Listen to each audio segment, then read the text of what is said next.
Over on the House side, the Republicans have started a new committee. And this is the second part here, but this committee to investigate the lab leak and the possible origins of COVID-19 already kicking off with a huge bang because they interviewed yesterday Dr. Robert Redfield, the former CDC director under Donald Trump, who was outrageously smeared under the Trump administration and who has maintained that it was a lab leak from the very beginning. And he outlined to the committee the specific problems with gain of function and exactly how he believes that COVID-19 was unleashed upon the world. Let's take a listen to what he said.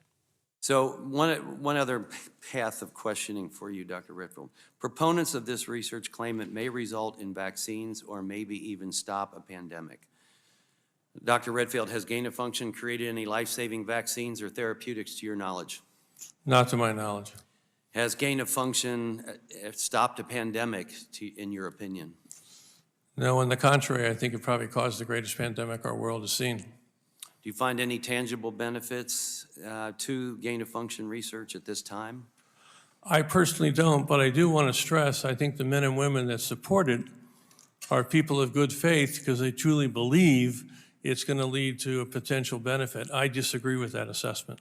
Where's the headline? Wow. Former CDC director says that gain-of-function research at the Wuhan lab caused the greatest pandemic that the world has seen in 100 years. This is madness, and it is completely ignored outside of either right-wing media or people here on the show. You know, I even look back. I forgot how badly that they smeared Redfield. They called him an apparatchik. Of course, because it was 2020, they decided to call him a racist because apparently black employees at the CDC weren't advancing enough because that's what matters most when they're in the middle of a goddamn pandemic. And it's like when I look back at how they treated this man and also how his initial response with the Sanjay Gupta interview 2 years ago now at this point. He says, yeah, I think it came out of the Wuhan lab. Same thing, racist. He's a Trump apparatchik. He's a legitimate virologist, epidemiologist, and scientist. I'm not saying he did a great job during the pandemic, but at the very least, he was privy to the intelligence, and he has maintained it now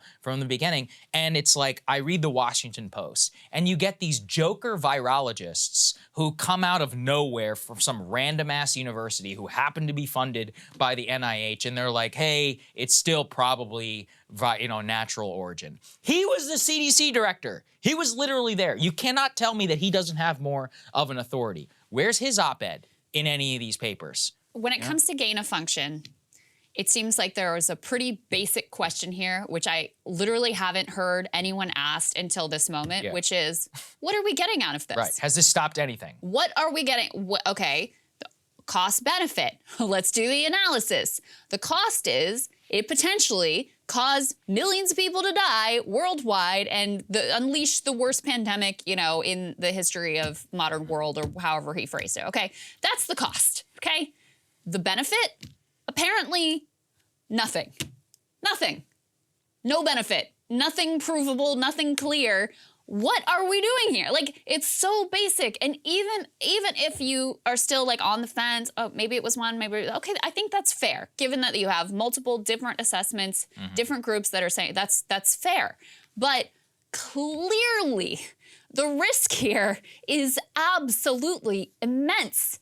And based on what he's saying, the benefit is a bunch of scientists whose careers have been made by it. Yeah, that's effectively the benefit. Well, and a ton of money. That's really what it is money. There is billions of dollars flowing out of the NIH, from the NGOs, the Global Virome Project, into labs across this country and across the world that is funding exactly this type of research. And there's no congressional scrutiny. The former CDC director is laughed out of the room. People are going to call this a right-wing hearing. I mean, look, he's literally the goddamn CDC director. No coverage. Where is he on Anderson? Have him on Anderson Cooper's show. Yeah. Let him and Dr. Fauci appear on a joint panel. Two former public health officials. They will never do it. And of course it would. Yeah. Listen, by the way, Dr. Fauci, you're welcome here on the show anytime. I'm sure you'll take us up on that invitation. But this is so important, I think, for people to understand. And it was a very, very important moment from that hearing. And of course, I didn't see not one scrap of coverage of that from anybody in the mainstream press. And that's the most insane part to me. Amazing. Hey guys, ready or not, 2024 is fully upon us now, and Saagar and I have been brainstorming ways that we can really up our game for this critical election. Yeah, we rely on our premium subs to expand our coverage, to add staff, to upgrade the studio. We just want to give you the best independent coverage of this election, which is possible. So if you can help us out, become a premium subscriber today, breakingpoints.com, or the link is down here in the description video. It really means the world to us, and if you like what we're all about, this is the best possible way to keep us 100% independent, working only for you.